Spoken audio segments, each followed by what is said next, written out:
అందరికీ నమస్కారం. నేను మీ హేమా సుబ్రహ్మణ్యన్. హోమ్ కుకింగ్ తెలుగుకి స్వాగతం. పిల్లలకి ఇష్టమైన బ్రేక్ఫాస్ట్ చేస్తే వాళ్ళు కూడా చాలా హ్యాపీగా తినేస్తారు. ఇవాళ మనం రెండు మంచి healthy and tasty breakfast recipes చూడబోతున్నాం. సో రండి, ఇవేంటో ఎలా చేయాలో ఇప్పుడు మనం చూద్దాం. దీనికోసం ఒక ప్యాన్లో 1 టీ స్పూన్ నూనె వేస్తున్నాను. ఇందులో చిన్నగా తరిగిన ఒక పెద్ద వెల్లుల్లి రెబ్బని వేస్తున్నాను. అలాగే పొడవుగా తరిగిన ఉల్లిపాయ, తరిగిన 1/2 పచ్చిమిరపకాయ కూడా వేసి కాస్త వేయించాలి.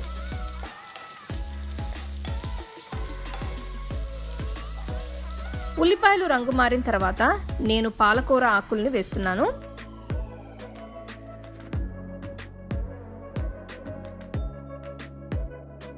వీటిని శుభ్రంగా కడిగి తడిపోయేంత వరకు ఆరపెట్టాలి.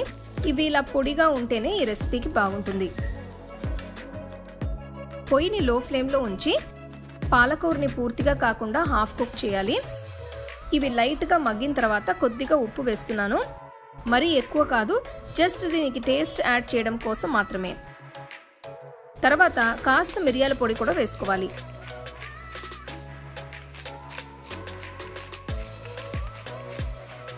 ఇందులో నేను వాడిన పాలకూర క్వాంటిటీ ఒక ఆమ్లెట్కి సరిపోతుంది. మీకు ఎక్కువ ఆమ్లెట్స్ కావాలి అనుకుంటే ఉల్లిపాయలు పాలకూర క్వాంటిటీని మీరు ఎక్కువ వాడుకోవచ్చు. పాలకూర మగ్గింది కాబట్టి పక్కన పెట్టుకోవాలి. ఈ రెసిపీ కోసం నేను ఒక బౌల్లో 2 గుడ్లని పగలగొట్టి వేస్తున్నాను.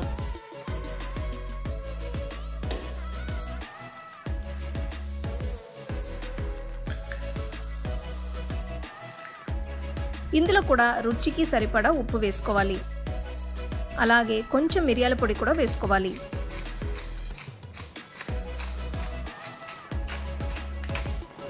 ఇందులో 1 టేబుల్ స్పూన్ అంత నీళ్లు వేసి గుడ్లని బాగా గిలకొట్టాలి.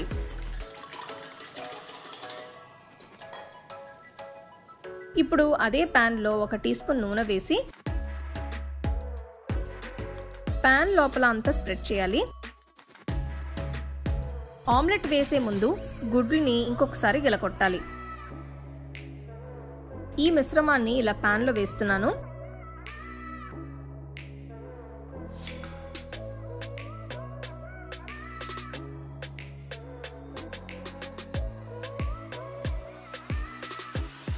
ఇప్పుడు దీనిపైన ముందుగా కుక్ చేసి పెట్టుకున్న పాలకూర మిశ్రమాన్ని వేస్తున్నాను.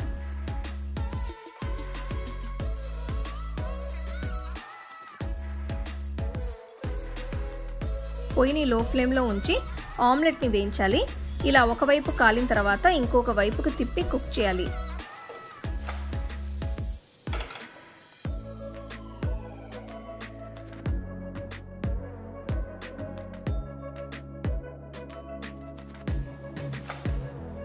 ఇది చాలా పర్ఫెక్ట్గా కనిపిస్తుంది. ఇప్పుడు దీని మీద కాస్త చీజ్ని తురిమి వేస్తున్నాను. పొయ్యి కట్టేసి చీజ్ని వేయచ్చు, లేదంటే ఆమ్లెట్ మరీ ఓవర్ కుక్ అయిపోతుంది. నేను ప్రాసెస్ చీజ్ వాడుతున్నాను. మీరు కావాలంటే పార్మెజాన్, చెడర్ లాంటి వెరైటీ చీజ్ అయినా కూడా వాడుకోవచ్చు. ఆమ్లెట్ని మధ్యలోకి ఫోల్డ్ చేసి వేడివేడిగా సర్వ్ చేసుకోవచ్చు.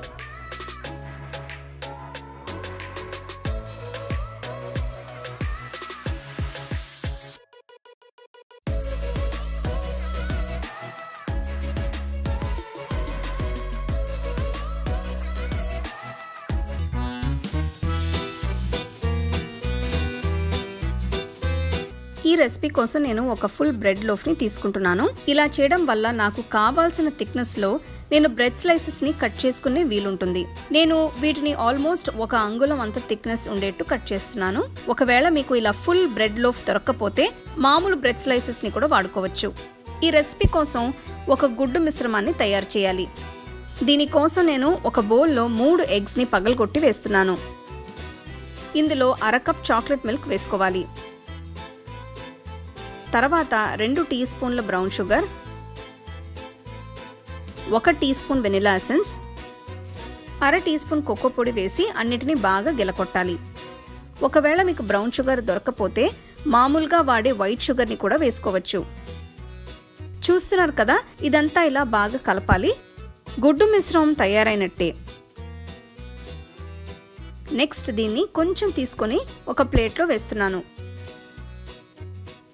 బ్రెడ్ స్లైస్ని ఈ మిశ్రమంలో ముంచి 2-3 సెకండ్ల పాటు అలానే వదిలేయాలి.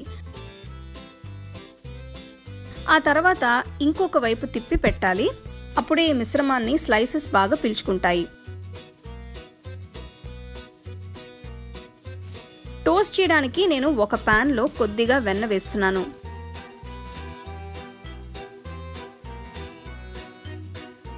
ఇలా డిప్ చేసిన బ్రెడ్ స్లైస్ని ప్యాన్లో వేసుకోవాలి. దీనికి ఎడ్జెస్లో కూడా కొంచెం వెన్న రాస్తున్నాను. ఇలా చేయడం వల్ల ఇంకొంచెం టేస్ట్ యాడ్ అవుతుంది.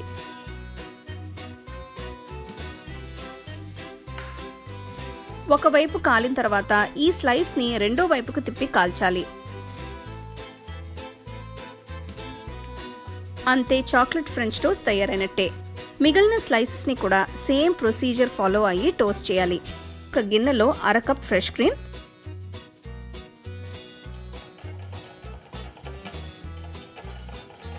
100 గ్రాములు డార్క్ చాక్లెట్ వేస్తున్నాను. ఇది డార్క్ స్వీటెండ్ చాక్లెట్.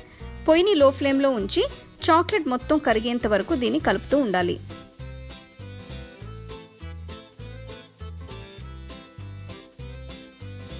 గెనాష్ తయారైంది కాబట్టి పొయ్యి కట్టేయచ్చు.